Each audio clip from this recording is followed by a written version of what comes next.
Hey guys, what's going on? Welcome back to youtube.com/1hourshower.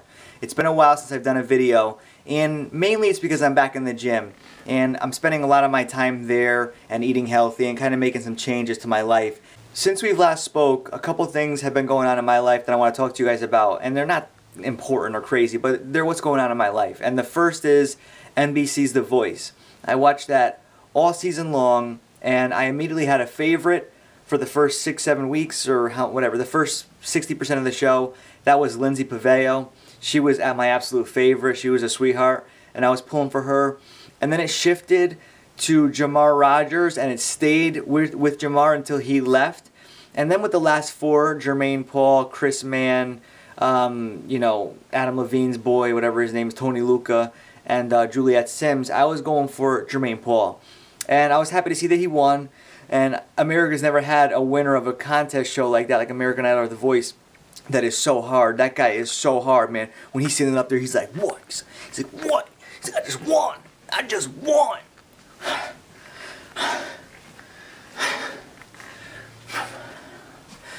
And I was sitting there watching, I was like, damn, man, America ain't never seen nothing like that before on one of these pop shows before. So it's funny. But I love NBC's The Voice. Great show. And if I was a contestant and all four judges spun around, you know who I would pick? Blake Shelton. For sure, man. Not only did he provide the winner this year, but he's also just the coolest guy there. You know, CeeLo's a little bit phony, sweet. He's very creative. I love CeeLo, but he's a little phony. Adam Levine and Christina, that whole thing, I don't know if it's sexual tension or them just being total airheads, not knowing that they're killing their contestants by fighting like that. So now that The Voice is off, next Monday on NBC starts America's Got Talent. And that's got my boy Howard Stern as a new judge. Now, you might not know this about me, but I listen to Howard Stern every day, all day. It's always in my headphones. And to me, it's truly like listening to a private conversation. It's uncensored. It's on satellite radio.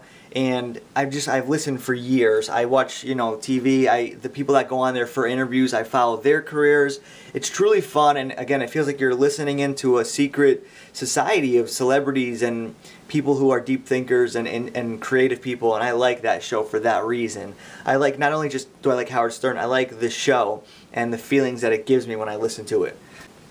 Since MCA died from the Beastie Boys, I've been actually collecting the albums, the Beastie Boys albums. I had a few, but now I'm downloading the rest of them and I'm putting them in my car. I have a nice system in my car. It's a couple subwoofers and highs and stuff, and I always have had loud systems in my cars, and I don't listen to music loud all the time. Mostly, like I said, it's Howard Stern.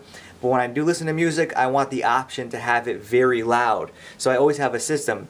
So I got all the Beastie Boys CDs now in my car. I've been listening to those for about a week or so now, bumping them. And it feels good. It's nice to look back at their careers, how they went from these punks, their punk music, to hip-hop, and very intellectual and very creative and very spiritual. And then they came back around, and it was rock and it was rap and it was jazz and it was funk, and it was so much, and it was very cool. And speaking of music, I did watch the Rock and Roll Hall of Fame induction. That was really cool, watching the Red Hot Chili Peppers perform. Those cats still got it, and Flea dropped some knowledge about how when he's playing and he's in that zone, it's the one time he's at peace with himself, or it's the one time he's at one with the world.